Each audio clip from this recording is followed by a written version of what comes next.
Good morning guys! So today, nandito na naman ako sa Waras. Mayroon na naman tayong bagong vlog. Pupunta po ako ngayon sa Laguna Parun. So maaga akong nagising.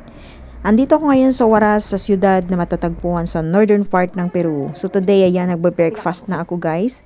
Dahil maaga pa ako sunduin ng aking tour guide. So ayan, tapos na akong mag-breakfast. Tinantay ko na lang yung tour bus na darating para sunduin ako sa aking hotel. So, nandito na kami. Nag-stop over kami dito sa car wash para bumili ng mga inumin at mga babaunin namin dahil pagdating doon sa Laguna Parun, wala masyado doong mga tindahan na nagbibinta ng mga pagkain. Ito yung cathedral ng car wash. Kung mapapansin nyo, maraming mga tao sa labas kasi itong lugar na to guys, yung mga tao dito lagi silang may selebrasyon, laging may inuman.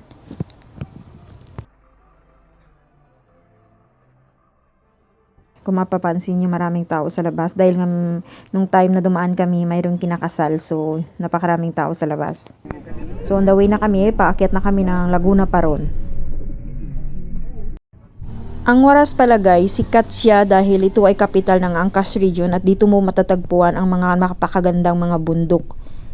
Tulad na lang ng pupuntahan ko ngayon, sobrang ganda ng lugar na pupuntahan kong ito dahil ito ay sikat, dahil ito ay makikita natin doon sa logo ng mga pelikula na tinatawag nating Paramount Pictures.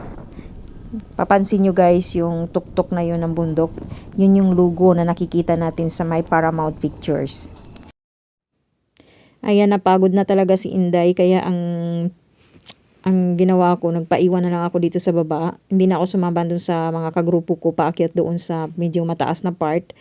Kasi doon sa mataas na part, mas maganda yung view. Pero dahil nga hiningal na si Inday, hindi na ako makyat guys. Dito na lang ako sa baba.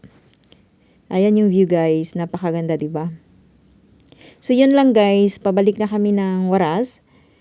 Dumaan lang kami dito sa may maliit na pueblo ng Caras.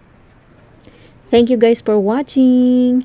Until next time, don't forget to subscribe, like, and comment. Bye! Mwah.